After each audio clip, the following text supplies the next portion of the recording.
Hey, my beautiful Aries, what's going on? It's Dr. Leona coming in for your weekly reading. This is for the week of December 1st to the 7th. So my beautiful Aries, check out my community page. I posted something there. I had a loss over this weekend. I'm doing this reading on the 21st of November. I know I'm ahead of the game, but I posted the 24th to the 30th, the week of the 24th to the 30th. That was posted last week, so this week is December 1st to the 7th. So I'm a little bit ahead of schedule because at the end of December, of course, it's Christmas, it's New Year's, so I'm going to be ahead of schedule for a reason, you know. I have to be. I won't be able to post during that time period. I'll be traveling, as many of us will be, and I'll be traveling to parts of the country that are literally the tundra. It'll be quite cold, quite snowy, so I'm not sure if I'll, you know, what will happen there in terms of getting back in time, so I can't plan things outside of the live event, which I know I'll be back here by then. So this looks like this has to do with work, my beautiful Aries. Okay, some of you are worried about work, you're concerned about work. Let's find out why, okay? Let's see here. The first is Nine of Pentacles. Some of you are in pre-Empress energy. That's your energy. It's actually Virgo. This card is a Virgo card, but the Empress is part of your energy. Emperor, Empress energy. Empress is associated with Venus, and of course Taurus, the second house. You, my beautiful Aries, are associated with the first house, and right now Uranus and Rahu, the North Node, are in the first house, and they're in the Vedic Nakshatra, which is equivalent to a lunar house in tropical astrology called Bharani. It's life and death. So I did have a death happen this weekend, and I wish I could like explain to you how this person's chart reflected that was a possibility, and based on their Mahadasha and their Antidasha, it was a good possibility. And so unfortunately, I'm not reviewing people's charts every moment of the day, but when I heard about what happened, of course, one of the first things I did was, well, I was talking to them, you know, on the other side, but I was also saying, you know, I have to look at your chart. This person and I shared a lot of similar placements. And so I keep talking about how I was very frightened by some of the movements this year, and there's good reasons why. Okay, someone's calling me right now. Oh boy. They're gonna have to wait. The Ten of Cups is here. You know, they're about an hour earlier than they're supposed to be, so I gotta finish up the readings for you guys, and they're gonna have to wait. Nine of Pentacles, Ten of Cups, and the Hermit, okay? So Hermit energy is the sixth house. This is about health. This is about hidden enemies, karmic debt and repair. The Hermit is represents really thinking about something, isolating yourself. You know, basically you can see this Hermit is like in the tundra. Interesting that I brought that up earlier, right? So there could be something here about a second marriage, second chances. There's a lot of nines here, completion, and in between them is the number 10. So to me, I'm seeing your ancestors or relatives coming through, someone coming through for my beautiful Aries, saying that, you know, you have something happening here. You're going to have some karmic completion and wholeness. It is connected to money, of course, because Virgo is an earth sign, and that's Pentacles, so it is connected to money. My beautiful Virgos, be very careful. So my friend who passed away, am I calling you a Virgo? No, you're Aries. I'm so sorry, Aries. I'm absolutely not okay. I'm not okay. I'm really not. I lost a friend that informed pretty much my everyday life and how I am today, how I present myself. So much of it has to do with him, and he was my friend and my friend for well over 10 years, so it was a long time. And the moment I met him, my life got a lot better. I called him my brother from another mother, and lots of people did, because of course that's how he kind of was with people. But with me, he was particularly protective and very much like a big brother, even though he was slightly younger than me. We always had like a joke, because my birth date, my actual birth date is part of his birth year. It's in his birth year. So it was, he always said, oh, I was born to come and to find you, you know. I was like, maybe. It wasn't a love situation that way. I mean, we definitely loved each other, but not, it was like a sibling bond. It was soul family for sure. And we almost had like a telepathic ability to know what was going on with the other person. And some people might connect that with like the twin flame narrative. It was just never romantic. It was basically like my brother. And I guess luckily for me, or unluckily for me, my actual brother left lots of space to be filled. Tiny shoes. Anybody could have filled them. No shoes, in fact, no shoes. So yeah, there you go. Oh, everybody has sad stories, y'all. Everybody has sad stories. Not everybody was homeless. I was. It's part of why I had cancer. The stress for sure. Yep. We have to be very careful of people. And remember that connection means more than anything else. And you can't treat people like they're a piece of furniture that you can move around hither and thither at your will, or a toy that you can pick up and put down again. Because when you do that, you're hurting people that are already hurt.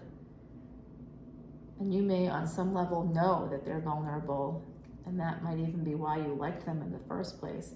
So with my friend who passed away, we had both had a lot of injuries from our early life. And so it wasn't, we recognized that in each other. And it was quite something. Quite something. I'm going to be crying a little bit as we go. It's fresh. It just happened basically about a day or so ago. So it's fresh, and I did take today off because I'm not okay. But I do see some things here. I'm going to start to talk to you about it. I see this big transformation coming in, and I just want you to be really careful. I see a lot of Virgo energy, and I'm so tempted, my beautiful Aries, to call you Virgo. Some of you have Scorpio placements. Some of you, something is transforming because you do not see this gift from God that came in here for you. Literally a golden cup being handed to you by the divine. Some of you didn't see it. Some of you didn't see it. You might be getting clarity about it, and it could have to do with a Leo. A Leo, someone with Leo, Scorpio, and Sag in their energy, okay?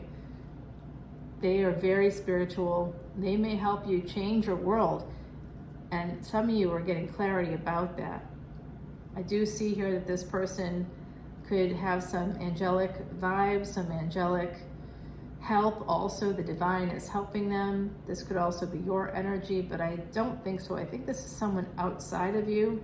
I see this is your energy actually today. So some of you have a person here who has got perhaps some telepathy, some psychic gifts. They also do things where they can keep people's secrets really well. They may have a lot of secrets, but they can keep people's secrets really well. And so you need to use your intuition. Your ancestors have sent you this individual. They literally sent it directly to you. Aries, you are a cardinal sign. That's why I see you as this Queen of Swords, because swords are connected to air. You are the air of fire. First house energy, judgment card, more Cancerian energy here. I mean Sagittarius energy. Wow, I'm not okay. I see Saturn here coming in for you, and there's some pain that the angels, they're asking you to go within.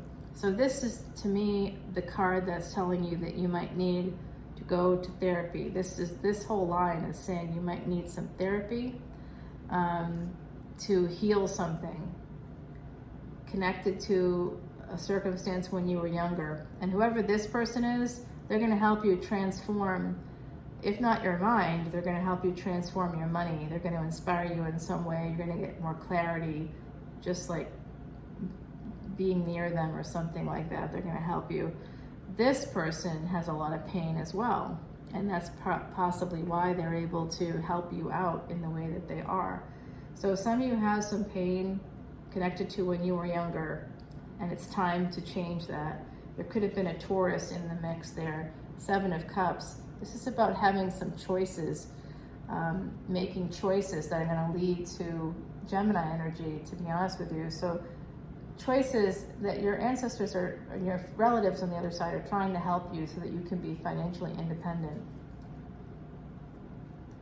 But I'm hearing this right now, okay? I'm going to translate this. This is what I'm hearing. And this is coming through my context. I always say add 20% more to whatever you imagine. Basically, they're telling me that whatever you're imagining, it's not enough. You're not imagining enough for yourself. Imagine more. If you have a business, raise your prices, because you may not be collecting money properly, or you may not be contracting the way that you need to continue to make money. There's something here about that. You need to raise your prices or change your pricing structure. You may have, you might be looking low because of some pain from childhood. So something to think about there. My beautiful Aries. This has to do with education. Some of you want to get married again. For others, there's like some big happiness coming, and it is connected to this Queen of Wands, whoever this is for you, this person. It could be a friend, doesn't have to, it could be a family member, it could be a colleague, it could be a lot of different people in your life. But whoever this person is, they're going to help you get a better financial start. This is Saturn energy coming in here with the devil. This is a fated, destined thing. They are connected to you through past life energy. They are going to help you manifest money. They're also going to help you get connected so that you're able to move closer to wish fulfillment. 11th house energy, and this is Taurus coming through. I saw that over here. I don't know if you can hear that, but that's a boat, y'all, on the river. The Chariot is here, so this is about moving your life forward. There could be a marriage here for some of you. Some of you may have experienced cheating, or you may have stepped outside of a relationship. Somebody is choosing to walk away, or that happened maybe in the past. Possibly somebody that was younger, or when you were younger. Again, we're seeing some self-sabotage here. And 5 of Wands, creating a lot of conflict, I think, for yourself, but having the strength to get yourself out of it, to protect yourself with the 7 of Wands. That was just something you needed to do to claim your power, and now you can move on. Some of you need to protect your money, or you feel like you have to protect your money from someone who's younger, possibly. There's also this sense of someone younger being in your energy and bringing in some monies, or some inspiring you in some way, healing you in some way. So that's kind of nice. The 6 of Wands, this is about victory in a relationship, in a marriage. The Princess of Wands, this is a new, like, sort of energy in a relationship coming in. Victory, could be a marriage, could be. We got the Hierophant as well. This is something you don't see coming, and oh yeah, we're gonna have to wait. We're gonna have to wait for the extended for that. Oh, I know, right? Oh my gosh, I'm gonna have to fix that. I just went in the shot. I always do that. Now I'm gonna have to edit. Now it takes forever and a day, so I'm kind of like moving around a little bit here, because my legs started to fall asleep. I've been sitting here for a few hours now, just trying to push through the readings. I'm trying to get it all done this week. I will not be doing big weekend energy because my friend passed away, and it's a holiday, and I have to, go to a funeral. That's really what's happening, okay? So can't do much about it. And I'm sure that everybody will not care at all. So ultimately, that's what I have to remember. I care, but others probably don't. So I'm going to just put down some cards. We're going to clarify the pre-Empress energy here. We're going to clarify, let's clarify the 7 of Swords as well. You need to protect yourself against that situation. And did I put down for that? Yeah, I did. Okay, the Queen of Wands is covered. Let's do this Hierophant, shall we? Okay, the Magician as well. And the 6 of Wands. Let's do that too. All right, I'll bring this over to the extended, my beautiful Aries, and we'll talk more over there. Come over to Patreon. I have a live event happening on December the 30th. It's going to be through Zoom, so wherever you are in the world, you can join us there. And I'll be doing predictions for you. I just did the Psychic Tarot readings, personal readings for about 6 people that I announced on like November 2nd as the winners of the most recent contest, thanking my YouTube subscribers for building me up here to over 3,000 subscribers in about 6 months. That's amazing. I don't expect that to double in 6 months. I don't expect it to go very far at all, actually. But what was that? Oh my God, please don't let it be any buggies. You know what? In the South, we gotta be real careful. Because if it could be something not so great, is all I can say. Although I gotta tell you, this building is always, there's no way any bugs could survive with what they do here. That's not my choice, that's what they do. I don't like using chemicals or killing anything at all. Yeah, so some of you have a soft underbelly and you need to be careful of that prickly exterior you might have. Just be very careful. The full moon energy is here for you as well. And also be careful of anybody born in the year of the snake. Boom. There you go. I think some of you are born in the year of the tiger. I see that. I see also year of the horse. Year of the tiger is coming through pretty strongly for me, my beautiful Aries. So I love you guys so much, and I look forward to seeing you over on Patreon. And if you come in as a VIP, you get a free admission to the live events that I do throughout the year. The next one, again, is the end of December, and that will be about yearly predictions, but personalized for you. And I will be able to do some psychic aspects to that, of course. If you want to connect with people on the other side, I'm always happy to do that. It's not something I should not do. I don't have the time to do it in a general format. Sometimes it comes through. I've got some people's relatives who've come through, and it's been verified by you guys. You guys have been verifying that this is the case for me, so it always surprises me. It's like a huge shock, because sometimes I just think I don't understand how this is even possible. Like, it defies all my training in my public life. I'm like, how is this possible? We do know that the human brain is not 100%, utilized completely, only like a certain percentage of it, and not a lot, not a big percentage. In fact, the majority of the human brain is not used in the way that it could be. It's not optimized or maximized in that way. We don't know why exactly, but we're learning. So I'm going to take it to the extended, and we can talk more over there. I love you guys so much. Until then, be safe, and I'll see you next week.